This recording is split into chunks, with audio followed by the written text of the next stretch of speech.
And then the outcome will be fair. And isn't that what we're talking about in this here election? We're saying we just want fairness. We want dignity for all people. We want to recognize the right all people have to freedom and liberty to make choices, especially those that are about heart and home, and not have their government telling them what to do. Our campaign is about saying we trust the people. We see the people. We know the people. You know, one of the things I love about our country? We are a nation of people who believe in those ideals that were foundational to what made us so special as a nation. We believe in those ideals. And the sisters and brothers of labor have always fought for those ideals. Always fought for those ideals. And we know we are a work in progress. We haven't yet quite reached all of those ideals, but we will die trying because we love our country and we believe in who we are. And that's what our campaign is about. We love our country. We believe in our country. We believe in each other. We believe in the collective. We're not falling for these folks who are trying to divide us, trying to separate us, trying to pull us apart. That's not where the strength lies. And there is that. And so I say to all the members of UAW, and Shawn Fain as the first who I talked to about this, I am so deeply honored as a lifelong supporter of union labor for Tim and I to have the endorsement of UAW. Oh yeah, let's go win this thing. We're gonna win this thing. Hello everybody. I know some of you might cringe at me saying that because you're superstitious and you think I'm somehow compromising it. Well, I don't believe it. I'm sorry if you feel that way, but I'm going to stay positive, but I'm going to act like we're always 10 points down. I have every intention of spending time in Pennsylvania, Michigan, and Nevada, knocking on doors, making phone calls, and even more likely interviewing people in those areas, hoping to get the vote out and influence their social network. So, while I am positive, I am also still going to do the work, and I hope that you will along with me. That's what the show has always been about, to care about something, to stand up for something, to be something, to fight apathy. And I am positive, and I am psyched, and I like our chances. So there. I've got Christian Finnegan back joining me again, and hopefully you are in New York. If you're in New York, Queens to be specific, on August 22nd, Christian and I will be co-hosting with some very special guests a live watch party of the final night of the DNC from Chicago, when Kamala Harris and other big headliners at the DNC speak. We'll be live on Zoom, so we'll host it live for you all to see, but we'd love to have you in the audience there.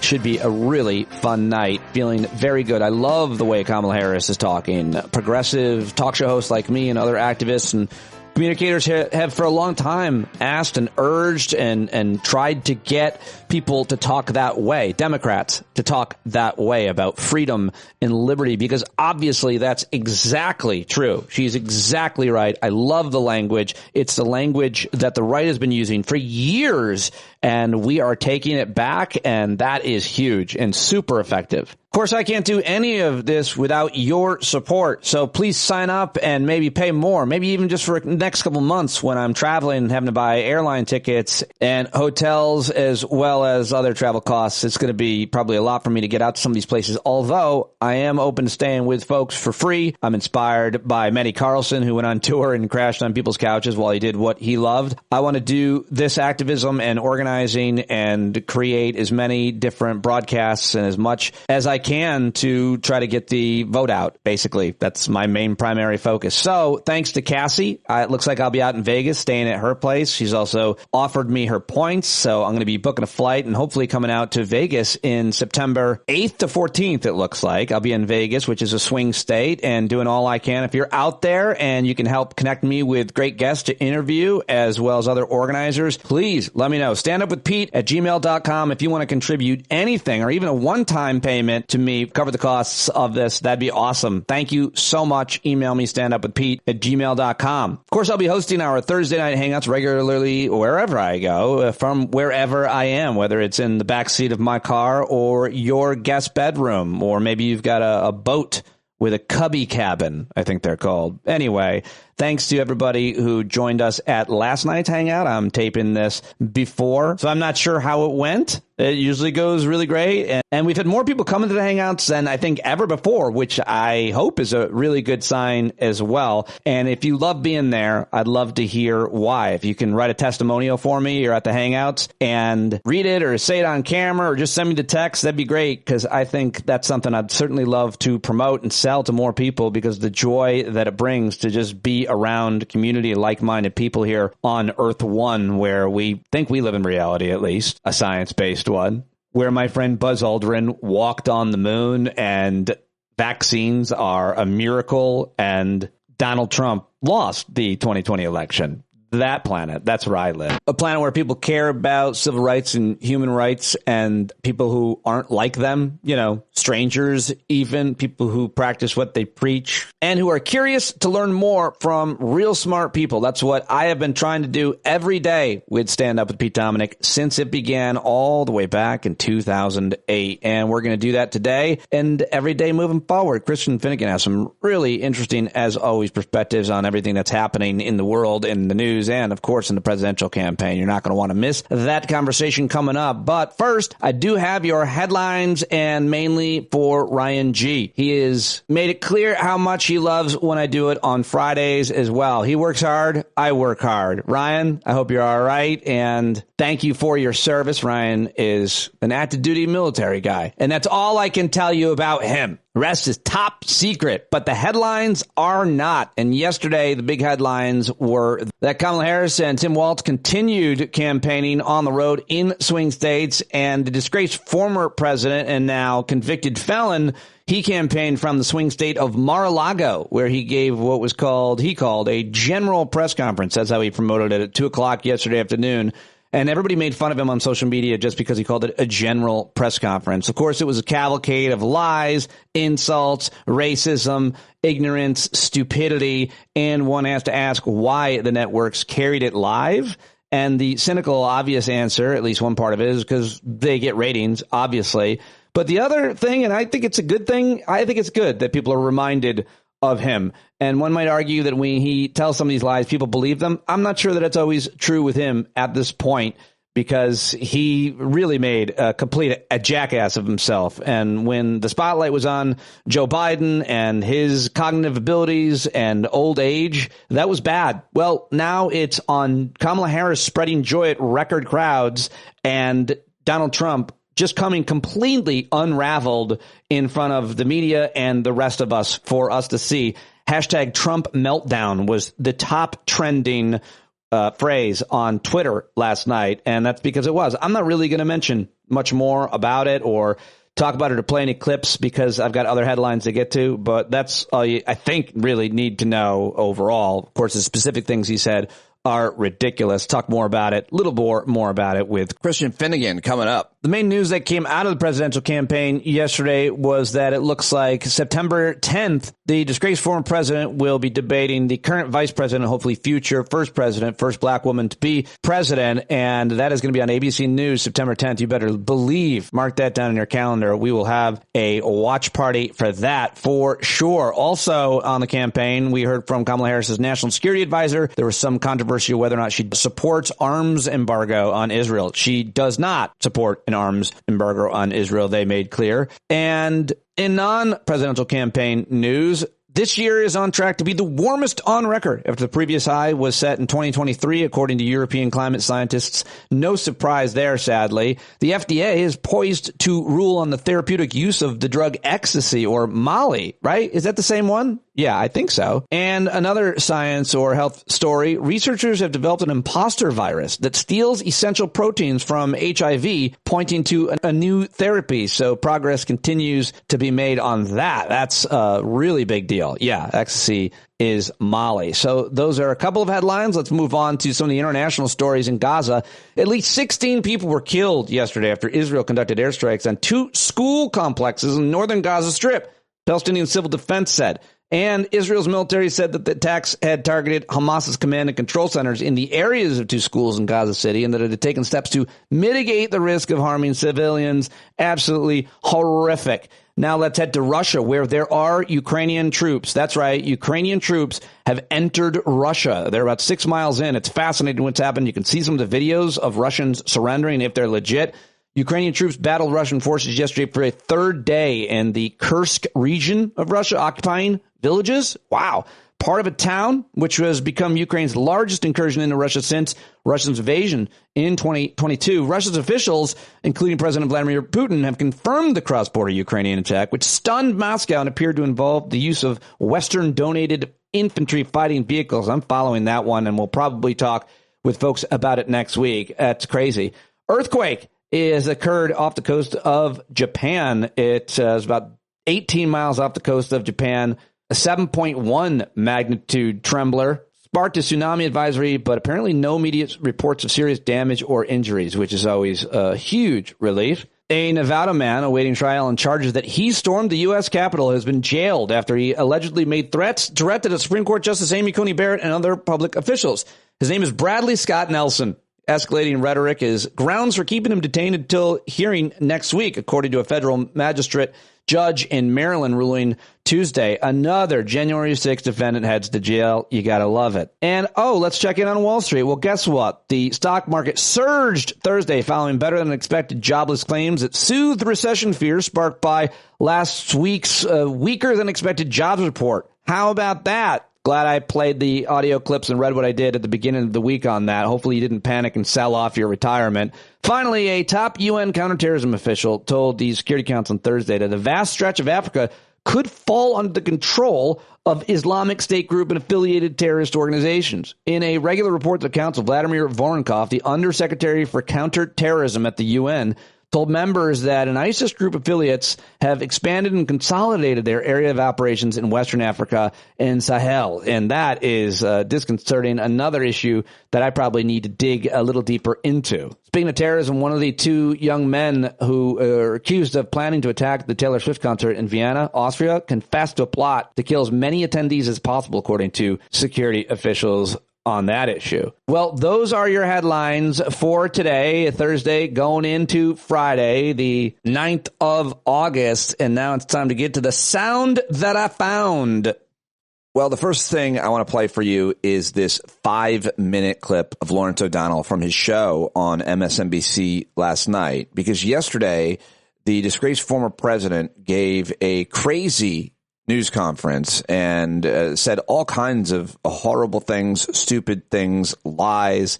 And you can argue either way that it should have been shared, that the network should play it so that everybody can see how crazy he is, or that if they're going to play it, they need to fact check it, or they need to not play some parts of it because you don't want to spread these lies from the former president, and it needs to be played edited.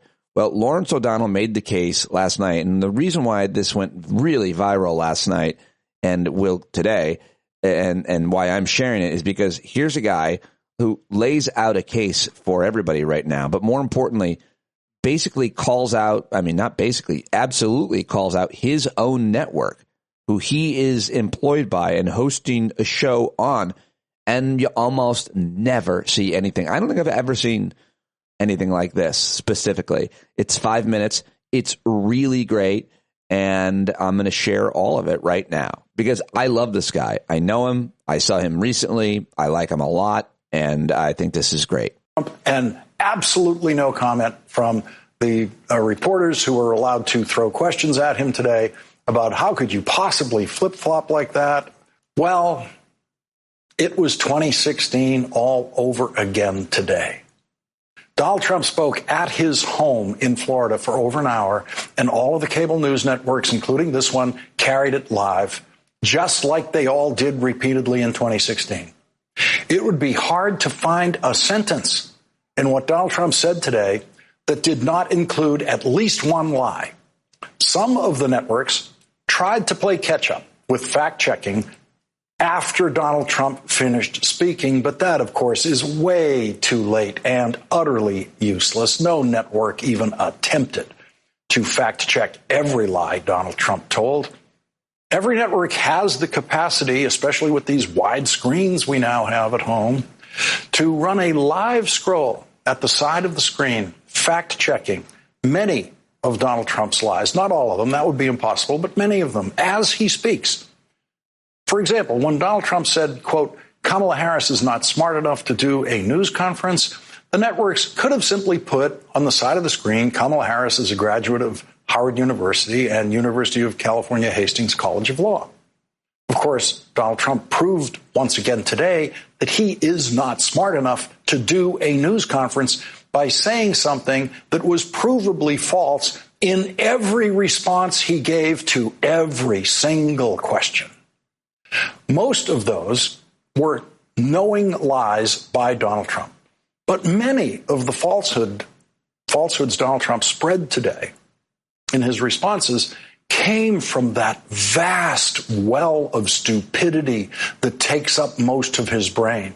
The stupidest person who has ever won a nomination for president stood there in front of those reporters and said his opponent isn't smart enough to do what he was failing at right in front of those reporters. And to make a bad news coverage situation worse, none of the networks, none of them, carried Kamala Harris's speech live after the Trump appearance. None of them.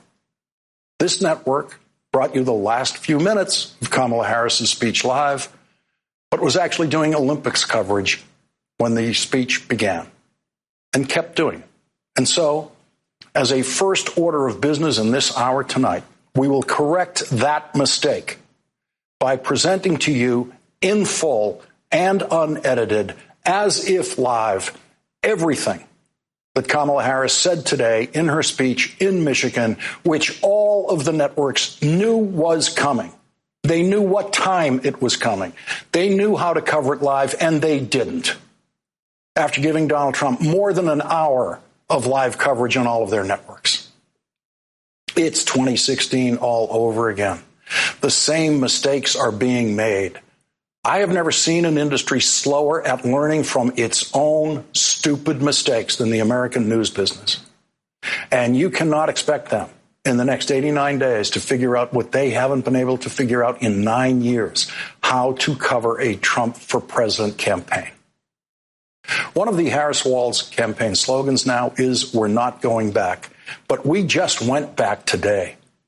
We went back 9 years in the press coverage of the campaign, the media coverage.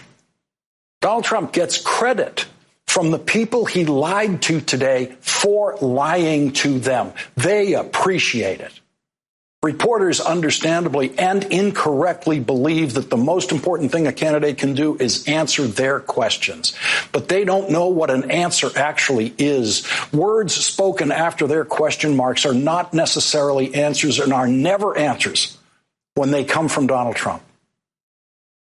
There are rumblings in the news media now about Kamala Harris as a presidential candidate not doing what Donald Trump did today. Stand up in front of reporters and take their questions. And some of the tinier minds in the news media continue to give credit to Donald Trump for standing up and lying in response to every single question they ask. A lie is not an answer. Donald Trump never answers reporters' questions. Never. Anyone in the news media who tells you that Donald Trump has answered reporters' questions and Kamala Harris hasn't is lying to you. And they're too stupid to know that they're lying to you because they don't know what an answer is. Wow.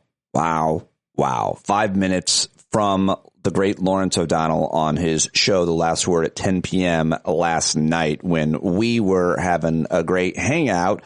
So I wanted to share that with you for sure. What did you think of it? And also played this at last night's hangout. This is just under 3 minutes, and it is brilliant and hilarious from comedian and friend of mine in the show, Trey Crowder, on being fired up about Tim Walz. So good. And I have no idea why this is beeped with the curses. I thought I heard a version without it, but I'm sorry about it. I couldn't find it. Here it is. So good.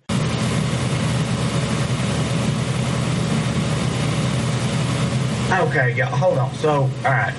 Competence, excitement, optimism. Who are these people and what have they done with the Democratic Party?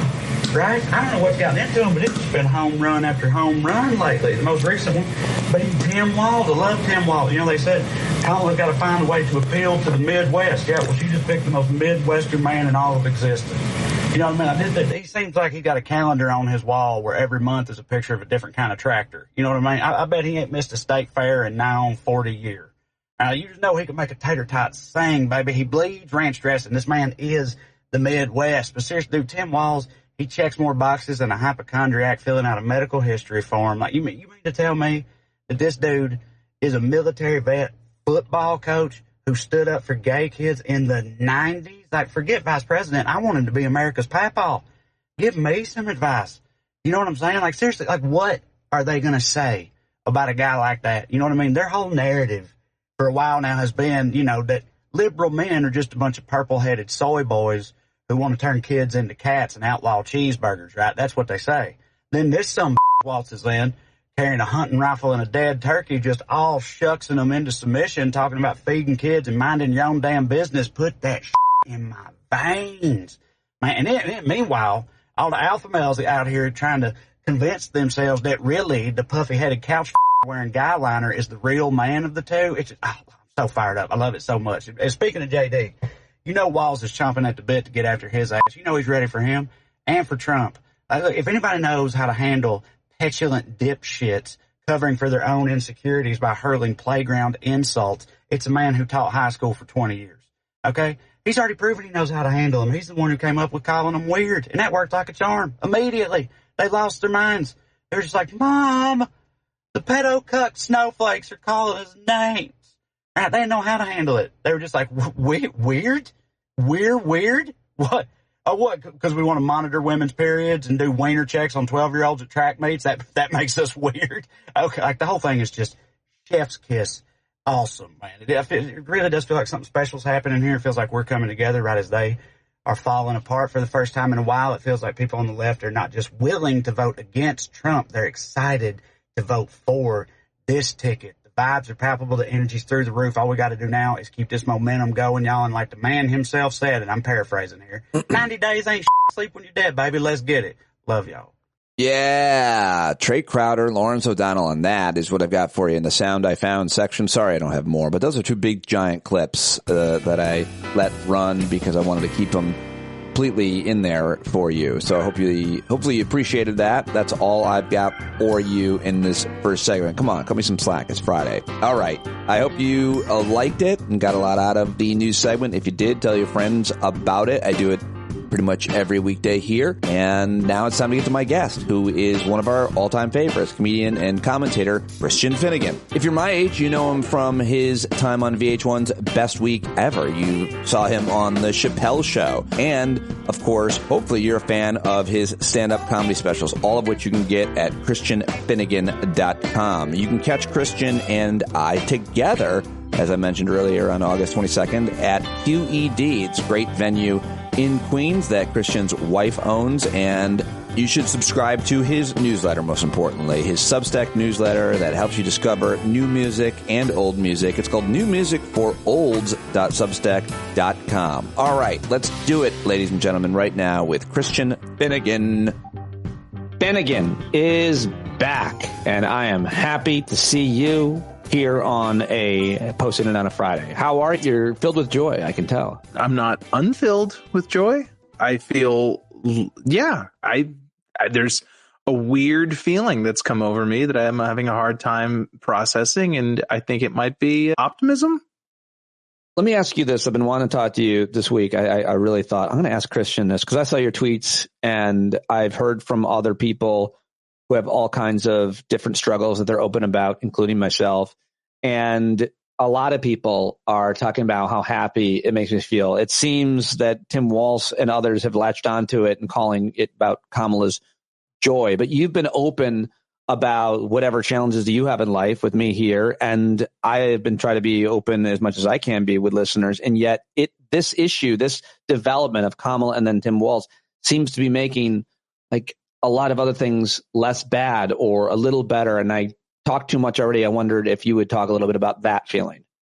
Yeah, I'm not a fool. I don't, in my default mode is to always assume that good things end. And so I'm not saying that, oh, I feel so happy and joyful and everything's going to be a walk through the roses and all the bad stuff is in the rearview mirror. But there's a sense of possibility that you can see a future that doesn't suck. Doesn't mean we'll get there. But for the first time in months, I can see a path to things being better. And it doesn't mean we'll get there. But even if we don't, even if Trump still wins, which is absolutely possible, it probably 45% in my mind, I feel like, I can't speak for other people, but I feel like I would go into it now with a more fighting attitude or a more prepared attitude than, as I think I referred to at one point, Bataan Death March that we were on. Yeah. With Biden running. And that's nothing against him, but it's just, it was a funeral. And you could feel the groundswell of chuds just licking their chops, and that it was only going to get more. It was only getting uglier and uglier and uglier over the next 3 months about all the plans and all the things they were going to do. And it's crazy how much of this is just pop psychology that it's contagious. A feeling of hope and feeling of optimism is contagious. And I don't want to sound like this little cliche, but that's what they count on. That they count on, generally speaking, when there is enthusiasm and excitement about the election, the Democrats tend to do better. And when it feels pointless and not worth it, and that's when the Republicans take charge. Yeah, Republicans always turn out more, I think, in most elections, local, state, and national. Yeah, and some of that is the Democrats are fickle, and if it's like, oh, voting doesn't seem fun, then I'm not going to bother. And that's a problem that we have sometimes. It's if it doesn't make a good selfie at the voting booth, in line at the polling center, then it's not worth doing. But I love everything you said. It explains it really well. And I like your optimism. I don't know about your percentage. I think it's higher than that at this point, but who knows? I think we should always act like we're 10 points down, just to be clear. But I'm super hopeful based on... I think it's 55-45 Kamala right now. Got it. 55% chance. I think 55% chance she's going to win. 45%. And I'm trying to be cautious because there's a part of me that wants to be like, oh no, it's fucking over. Like that. But my stance is I'm going to feel really optimistic. Like she's going to maybe have a huge win, that we win the Senate and the House too. But my actions will be like we're 10 points down. I'm going to hopefully Pennsylvania, Michigan, Nevada, and interviewing people there and trying to knock on doors, do everything I can, maybe do some warm up for a candidate speech, et cetera, anything that I possibly can in the actual swing states, as if we're going to lose everything. But I feel, if I'm being honest, that we could win all three, that House and Senate. The only thing stopping me from feeling like that is just my ever-present knowledge that I'm an idiot. Yeah, I don't share that. I always get these kinds of things right. I can't help it, but I always get the feeling that if people are agreeing with me, then there must be something wrong with them. I feel like you took me seriously. My whole audience knows my prediction for the Republican nominee was Mike Pompeo, and I guaranteed them they would and Hillary would win. And I also will say that I thought it would be Shapiro or Bashir. And of course, we all learned it was Tim Walz. So let me ask you, now that we have Tim Walz, it's been Tim Walz week, and we've gotten to know the man. We're all digging deep into him. We're learning more about him. And basically, you said something on Twitter such that I know we're not supposed to feel this way about a politician, but let me have this day. Yeah, man. I can't remember the last time that I so just fully bought into a politician. Like even Obama, in many ways, it was a bet on the future. Like Obama I feel like this guy could be great. And it was a hope that he would grow into that greatness because he's just a younger dude with just less of a life. Whereas like with Walz, it's just ridiculous. Like every piece of his biography. Are you kidding me? Are you kidding me? Started the Gay Straight Alliance, or was the faculty advisor of a Gay Straight Alliance, teaching kids about I don't know if you read that article about Rwanda. No. That came out, that I guess in his social studies class, he did an exercise with his students where they talked about the Holocaust and the sort of the circumstances, the political events that led up to the Holocaust. And he said, basically, his point was like, this stuff doesn't just happen in a vacuum. What are the steps that lead to people going for this? And looking at these various situations around the world, what do you think is the most likely country to experience genocide? And I guess the students that they settled on Rwanda. Here it is. Like a year later. Yeah. Washington Post. Tim Walz's 1993 geography class correctly predicted the next genocide. Of course, before he was a politician, Tim Walz had asked his Nebraska high school students to predict where the next genocide would occur, and they correctly predicted Rwanda. The roughly 20 students read history books, scholarly reports, and encyclopedias to make their prediction. The division between the Hutu and Tutsi ethnic groups, two students recalled saying in a presentation, mirrored the conditions that preceded other genocides the class had studied. And wow, it was 1994 when it began. Yeah, and this was a newspaper article. So it's not like some bullshit that the DNC is pumping out now. This is just a local article in a newspaper about the teacher.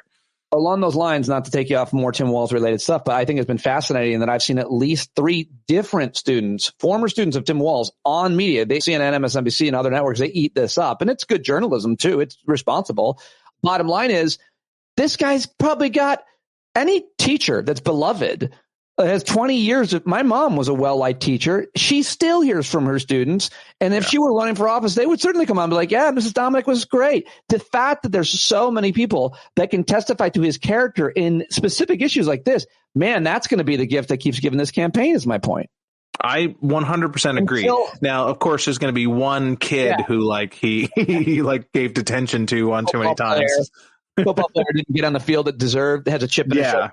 That's another thing, too, is the whole football coach thing that, that he technically was an assistant coach. I think that there has been a little bit vague in clarifying that I guess he was the linebackers coach. Kamala said it in her speech. But the fact that I've seen some right-wing people being like, he wasn't even a coach, he was the assistant coach. That's even better. That's even better to me. Why? Because that's what we're asking him to be. Like the assistant coach is the guy who doesn't need to be speaking all the time. Was a black woman. That's why I'm making that up.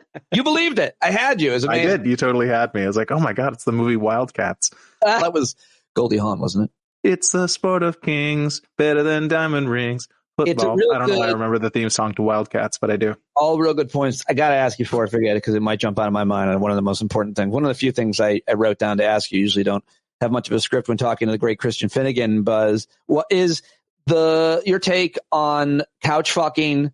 You're a hilarious, thoughtful comedian and writer. And now that Walz made the joke the other night, he's being tisk-tisked by the likes of Jake Tapper and others saying whatever happened to going high. Now, we have no evidence, not even a whisper, that J.D. Vance actually fucked a couch. My argument, my bit has been we all did. What? Every guy humped something at some point. Yeah, if they had said a roll of socks, then I would feel personally indicted. Roll. So what do you make of Tim Walz making the couch fucking joke? He's a presumptive. He's a governor. He's a teacher. He shouldn't make that kind of a joke. He should be above it. I have mixed feelings about it. Okay. I don't love it more just because I think it's going to get hack very quickly. Just as a comic, I feel like it's going to be the kind of thing where it's already gotten to the point where a lot of really unfunny people are making lame couch jokes. And it's just that's a me problem. I will fully admit that is fully a me problem. That is just, oh God, now the unfunny people have adopted it. I also, part of me feels there's so much real stuff to go after, but it happens organically. And to me, the tisking of it to me then makes me want to start joining in with it again because you see it happening right now with this nonsense about the National Guard, his unit being called up and him retiring. It's okay. So this has literally been happening since Swiftboat Veterans for Truth, where the Republicans just introduce some bullshit into the universe. Sometimes they interviewed a couple of guys that John Kerry served with, and a couple guys said bad things, but way more guys said good things. He won medals. Most importantly, when it was George W. Bush versus John Kerry, they both go to Yale. One volunteers for combat. They're both fortunate sons. And one volunteers for combat and is injured and earns a Purple Heart. And the other got out of it. And yet he was successfully tarnished. So why wouldn't the same happen for Tim Walz? Won't this damage Tim Walz, all this stolen valor, all this criticism of him? And why should it? Because in a normal world, you would look at the top of the ticket. Now, although J.D. Vance is a Marine who volunteered and was in the war, although he saw no combat either, apparently, Donald Trump got out of the Vietnam War. So why doesn't that matter? Because in the world we live in, all they need is they just need something. Like give us our marching orders, tell us what our talking points are. It's all a means to an end anyway. It's not, I'm going to look at Tim Walz and make an assessment about whether I think he can be vice president. It's what are the talking points to go after Tim Walz? And that's true on both sides. I'm not going to say that's just a Republican thing, but I'm just getting back to what I was saying a second ago. It's like the whole strategy for the past 20 years on the Republican side has been to introduce some bullshit, just spread it around, and then make the story be people are saying X or people are saying Y. And so that's how it becomes a story. I'll say something bullshit about Michelle Obama being a man or something like that. And then it'll just create this free-for-all chud buzz, these idiots talking about it. And then they'll point to that and be like, a lot of people are saying it. Yeah, you're saying it. You're the one saying it. And so that just shows you the difference, though. It's like when Democrats do this, it's like, we're doing something goofy, something ridiculous, something absurd, something silly. It's not, you're not born in this country. It's not, you murdered somebody. You know what I mean? It's not leading an insurrection or denying the election, actual things that cause real long-lasting damage. He's fucked the couch. So did we all. But he didn't. It was just all made up. Not that we know of. We have no evidence or video. But let me make it simpler. Okay? Let's say Tim Walz avoided service. At least he volunteered and served 24 years in the National Guard. What about Donald Trump? He also avoided service. Why doesn't that matter? Because they don't care. They don't care. Right. They don't care. It's purely ammunition. There's no strategy other than dominating the conversation of flooding the zone, as Steve Bannon always says. And this is just more stuff to flood the zone. I don't think it's going to work because, first of all, this stuff was vetted when Tim Walz ran for Congress. It was vetted when he ran for governor. Yeah. It's only a matter of time, I think. I don't see this taking off. I see this being a couple, they're flailing, and this is the best I could find. Yeah. There's some connection that we all have to a teacher from our past. Like you were saying about your mom. It doesn't have to be all your teachers, but it's like, everybody's got that teacher, that one or two. And there are certain teachers that kind of rise to the top of that. And it seems like he was one of those guys. And that's an archetype that I think people they've been hungering for and thirsting for. The sort of like the older guy who doesn't suck, just especially this sort of gerontocracy that we're living under, this boomers refusing to relinquish control of the bus. And obviously, Tim Walz is only 60. He's the same age as 6 months older than Kamala Harris, but he looks older. Yeah, he looks older. White eyebrows. Yeah, but I don't know if you've seen any of the discourse about how a lot of millennial women saying that he reminds them of the father they lost to Fox News. Oh, wow. Oh, that's interesting. No, I haven't seen that.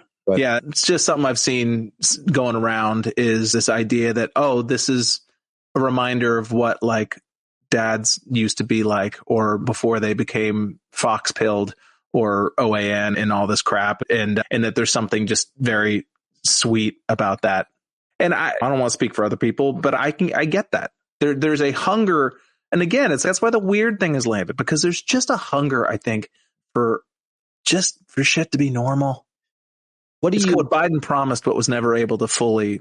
Well, only because he had Donald Trump constantly chirping. Yes. Yeah. I think he brought us as close as anybody could. Yes. Under the circumstances, 100%. By being a man his age and someone that we've known our whole lives. He was vice president and senator before that. You knew his life story and so on. Let me one thing I think is fascinating with the Tim Walz pick is my brother, who is the most cynical person, but also an old school Antifa and brilliant and thoughtful. He loved this pick by Kamala Harris. And so did Sarah Kendzior. And so does Joe Manchin. And so does a whole bunch of other people who, while they might be on the left, progressive Democrats somewhere over on our world, disagree on a lot of things these days, as there's a lot to disagree on. What do you make of the across the spectrum support of both Kamala Harris and her choice here? I think, and this is me. That what you're saying? That was my anecdote? Yes. But I think there's another story going on that we don't have the time or energy as Democrats to really get into. But fuck it. Who cares what I think? So I'm going to say that the whole Shapiro versus Walz thing, to me, in my mind, was never about Walz. It was never about Shapiro. It was never about Kamala Harris. It was about the centrists, the professional centrists and never Trumpers trying to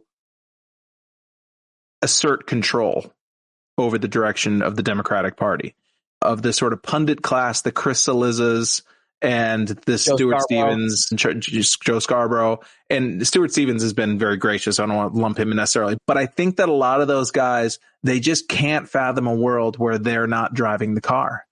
And I think that they felt like they were still in a position to dictate what the Democrats were going to do. But just to be clear, because of where they are on the political spectrum, never Trumpers, moderates, they identified more with Shapiro as he was one of them, or I think so, more progressive or more liberal. I think it was partially that he's got that technocratic, he's got that charter school. Interest. Yeah, exactly. He buys into a lot of the centrist/center talking point stuff.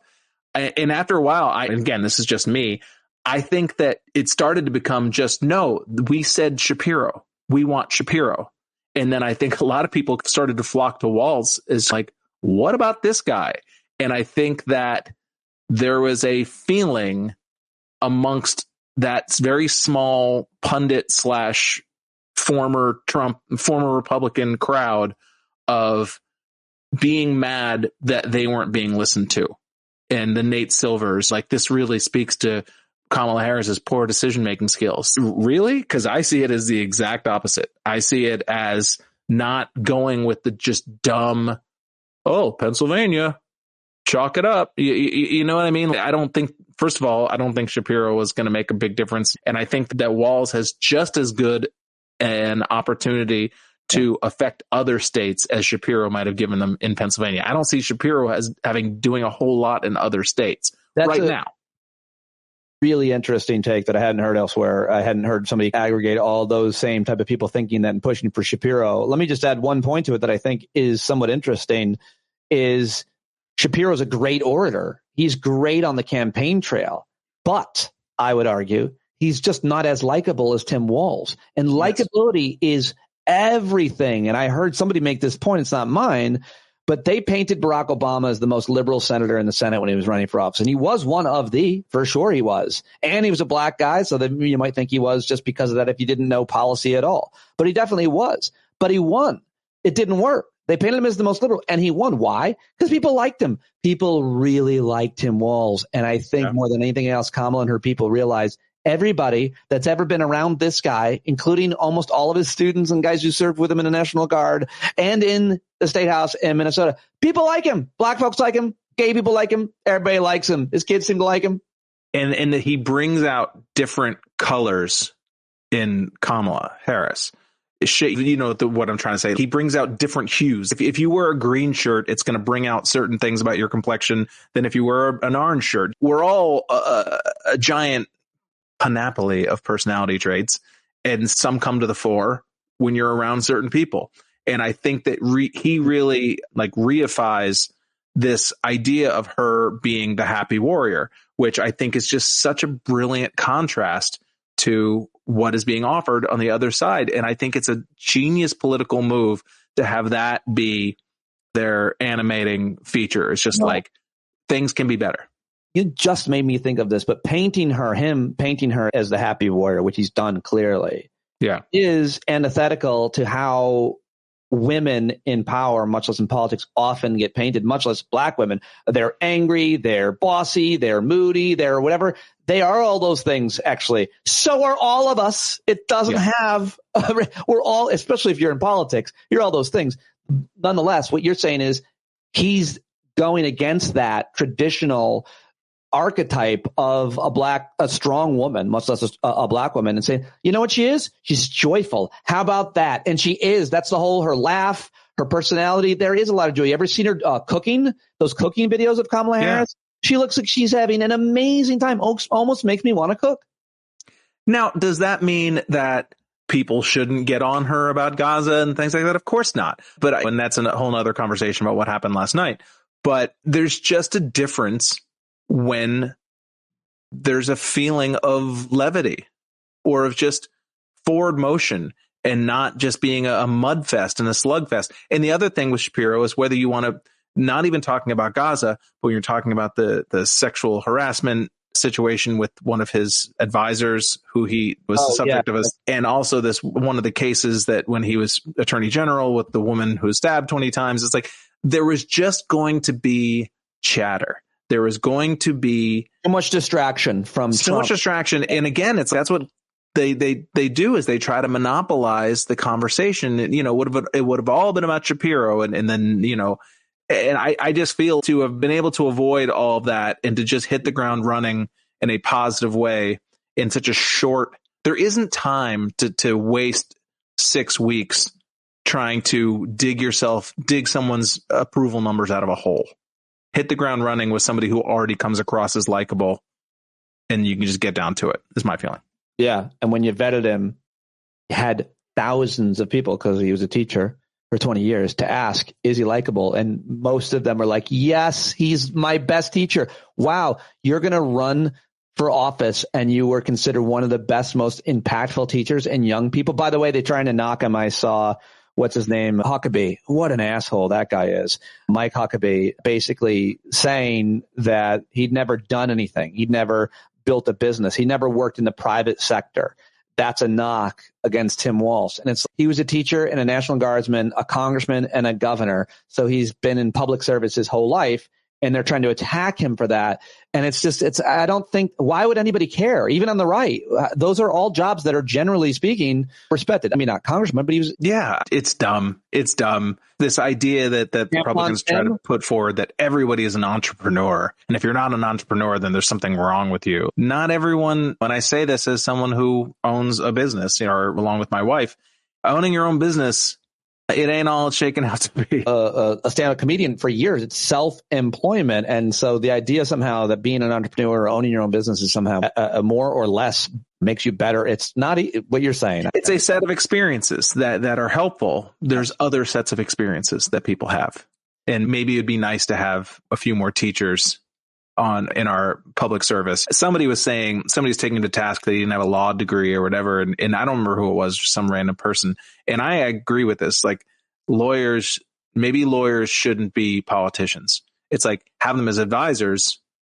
But when your whole world is, and this is me extrapolating, when all of your learning and schooling is teaching you how to find legal justifications for that, or learning how to the means to justify the end, or trying to, where it's not moral, it's legal. What can you get away with, or what can you do according to the law?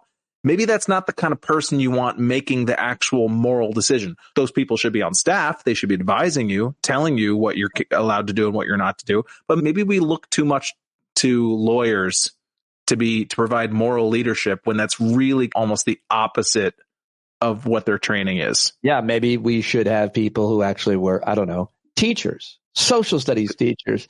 So why did they take Trump live? I tweeted it earlier. I'll go check my mentions. I don't understand. Is there any legitimate reason why they took Trump's, quote, general press conference?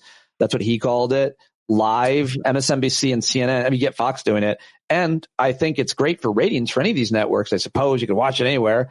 But you had a reason that might be? I don't know. What do you think? This is wish casting, of course. But the fact that he only had one event planned for this week and the drama that must be going on behind the scenes at Mar-a-Lago, there was a thought that maybe he's bailing, or maybe he's announcing some big, not dumping JD Vance. I think they wouldn't have him out there 24 hours a day. He's the only one campaigning. I think there was this idea of, oh, maybe this is something. I'd like to think that now that they've had the football pulled away yet again, that maybe they won't make the same mistake next time he calls a general press conference. The fact is he's out of the news, and he doesn't know how to not be in the center of attention. Campaign. No, yeah. He doesn't know how to not be the center of attention. He's like that kid who, like, negative attention is better than no attention. They can't just be part of a group. They have to be the center of attention, even if they're being yelled at. Here's just a few answers, which I think are great. Well, I'll just say this. Carrying him, seeing him, and carrying him live is really good for the Harris-Walz campaign. And part of Biden still running is that we were watching Biden and not watching Trump. The story was all Trump. Biden. Yeah. So here, I tweeted, why did the networks take Trump live? Here's first reply as a gift to the Harris campaign. Second, they really missed those ratings. Third, if you thought his convention speech was bad. And fourth, it's good for people to see Trump unedited. And then one more. My initial reaction is the same as yours, Pete, but people need to see Trump unfiltered. His core base is going to love this, but my hope is that the swing voters or those who have not decided would watch this and realize how unfit he is. Now, you and I didn't really see much of it. It happened while we were talking, so I don't know what you would add to any of those replies. I get a little wary of the idea that undecided people are going to see it and turn away from Trump. I feel like people know what he is. Doesn't hurt to be reminded. No, I certainly, in terms of just the fact that he literally can't talk extemporaneously for more than 10 seconds without just drifting off. A little bad because someone tried to kill him, and now I don't anymore because I saw him speak again. True. And he must be, we may have talked about this last time, but about the whole assassination thing and why it hasn't really stuck or whatever. And in my opinion, is that I think everybody smells something fucked up about it. But we don't want to say that because we don't want to be conspiracy theorists. And I don't know what is so, I don't know. I can't put my finger on it, but there's just too many things that are fucking weird about it. And so I'm not going to call bullshit. I'm not going to say it didn't happen. I'm not a fake the moon landing guy or whatever, but there's something about the whole thing that just smells rotten. And we're just not going to talk about it. I'm just not going to talk about it. And I think, honestly, that's why they haven't been able to make it something either, because they know there's some bullshit there. They know there's some bullshit. I haven't thought about it that way at all. But as always, when you are thinking, you affect my thinking and others. Last thing I want to ask you about politics, and just one question about the Olympics, is did you see Trump's diatribe the other day that he posted 2 days ago, where he basically made a prediction that Joe Biden is going to come back at the DNC. He's pissed and he's going to take it back. That was a kind of thing I felt like you're never shocked with Trump. That was shocking to me because it was a weird look into his soul. And it was sometimes you see the 5-year-old often, but that was like, he's so scared and mad because he was winning. I'm sure you have plenty of metaphors you could use, but we were winning the game. We had it wrapped up. And somehow they put their quarterback was hurt. Drew Bledsoe got hurt. We're definitely going to win. Oh, Brady subbed in. Hey, look at me with a. Yeah. He keeps using the word unfair. You're running for president of the largest economy in the world.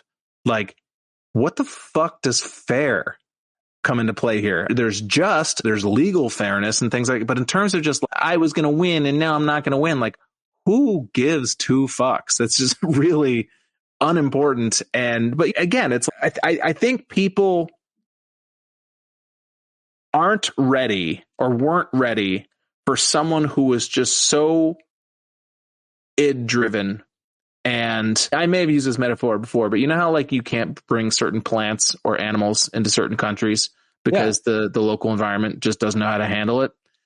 I think Trump brought something into American politics that the media and other politicians and even voters didn't know how to contend with. And that was someone who just had conquered his gag reflex, someone who had no shame And I'm not even saying like, he has no shame. I say he literally, whatever that chip in you is that gets embarrassed, that when you're saying something that you know is not true, or when you're saying something that you're talking about some bullshit that you have no idea what you're talking about, there's a little thing in you that makes you trip over your words, or you start sweating, or you can't make eye contact. Trump doesn't have that. And that has always been his superpower to me.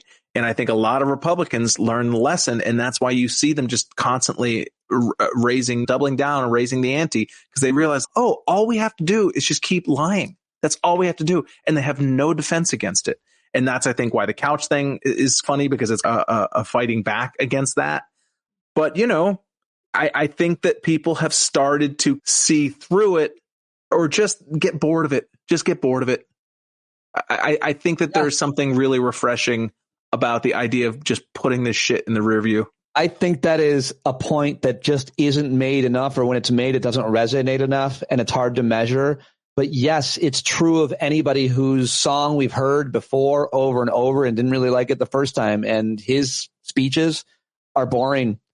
And he's the same old, it's just what you said. There's a boringness. And then, of course, over here, we have this other movie to watch, this other game to watch, which is new and exciting. I don't even know the rules. Oh, wow, I like this. This is fun. Oh, and these people are happy. And look, the people around them are happy. It's been unbelievable to see the energy and audiences and enthusiasm around Kamala Harris first, and now with Tim Walz. Just like nothing we've ever seen. And again, Kamala is reaping the benefits of just being not Joe Biden. Yeah. There is a certain part of that.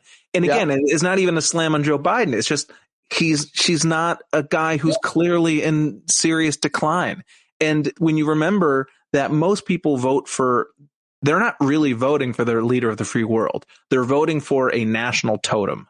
They're voting for an image to portray to the world. We're basically voting on a mascot, essentially, a tone setter and a mascot. And even Biden, it's just, we all had to have a lot of cognitive dissonance about, we all had to pretend we didn't feel the way we felt. And I think I said this last time, it felt like we were driving with the engine light on the whole time. And it just removing that and showing like, how about this as a future? There's just instinctively people are just like, yes, I want to, thank you. Now the clouds are parting, or at least it feels like the clouds could part. Really well said. You're watching the Olympics and you're taking joy out of that too. I am. I've never been an Olympics dude, but my wife really is. And when she talks about it, it makes me smile. Like, she talks about how she grew up in a trailer and then the trailer got repossessed and her family lived in a fucking shed. But when they had television, this, being rural Texas and seeing Italians and South Koreans and these people that she never came in contact with and saw them celebrating with their families and stuff, and that it really opened up the world to her.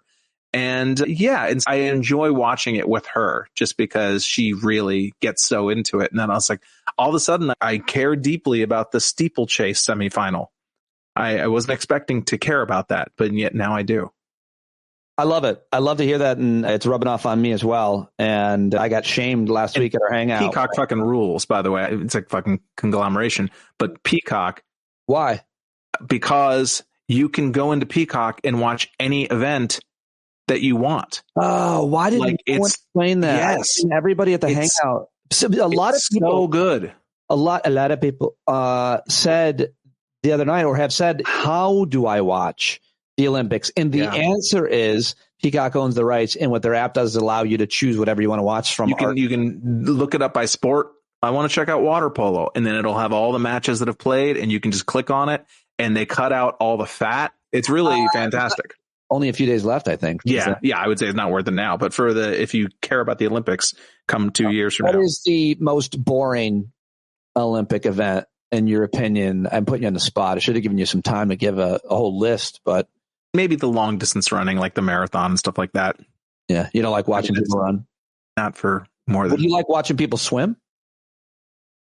Nah, I don't really care about that either, honestly. I'm very excited. There's breakdancing this year, and I think that starts like tomorrow.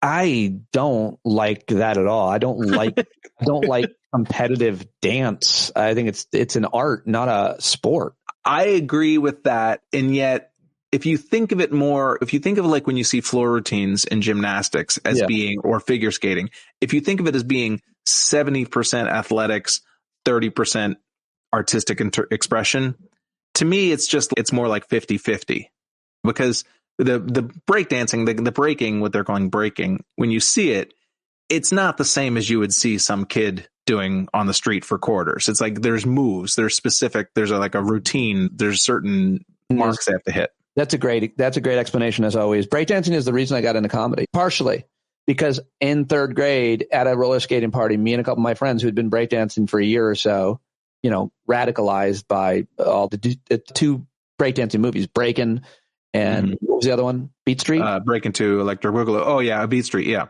And so we, in the middle of the roller skating party, we took the floor, and all of my classmates were around the outside of the gym, and we breakdanced in the middle of the basketball court. And I will never forget the feeling of everybody cheering for me. It felt so good. Yep. Did you do the worm? You did the worm, didn't you? No, it's called the scrambler, where you just like spin. Yeah. I could do a back spin, and I could do some freezes, some inverted. Oh, man. Freezes. Yeah. I can still do them at a wedding. I wouldn't do it today, I don't think. But a few years ago, I breakdanced at a wedding, and I got that same charge. I really do feel like we need to start saying broke dance, though. That would be. That would break dance always sounds awkward to me. Did it today. Yeah, fair enough. All right. I look forward to seeing you. Let's just promote quickly, and I'll set it. Oh, yeah. Record a QED the 22nd. August 22nd, last night of the DNC, Pete and I and various friends are going to have we're going to have a watch party at QED, and we're going to have comics and smart non-comic people on the mic providing commentary and like chatting it up during the commercial breaks and stuff. And then by the time Kamala's speech happens, we'll all shut the fuck up and watch it together. And we would love for you to come and pay and be there and support QED, but we'll also be on Zoom for subscribers as well. But most importantly, come to QED. I know the Sandman and Megan are coming. They already reached out to me. So if you're in and around New York on the 22nd, come out to Queens and watch it with us and feel the joy. Yeah, go to QEDastoria.com and click on calendar and just go to August 22nd. There you go. Thanks, Christian. Thanks, Peter. All right, there he goes, Christian Finnegan. See us on August 22nd at QED, and support Christian. Go subscribe to his Substack at newmusicforolds.substack.com. All right, that's all I've got for you today, and probably for the week. I might drop something tomorrow. I might not. I'm not sure. But stay tuned, and thank you so much for your support, for everybody that joined us at the Hangout last night. We had a great time, and now I'm taping this after the Hangout's over, by the way, so that's real. We really did have a great time. It was a lot of fun, and I was very happy to see over 60 of you there again. It was awesome. All right, that's it. That's all. Jon Carroll taking us out. Love you guys. Be the change you want to see, and find the joy.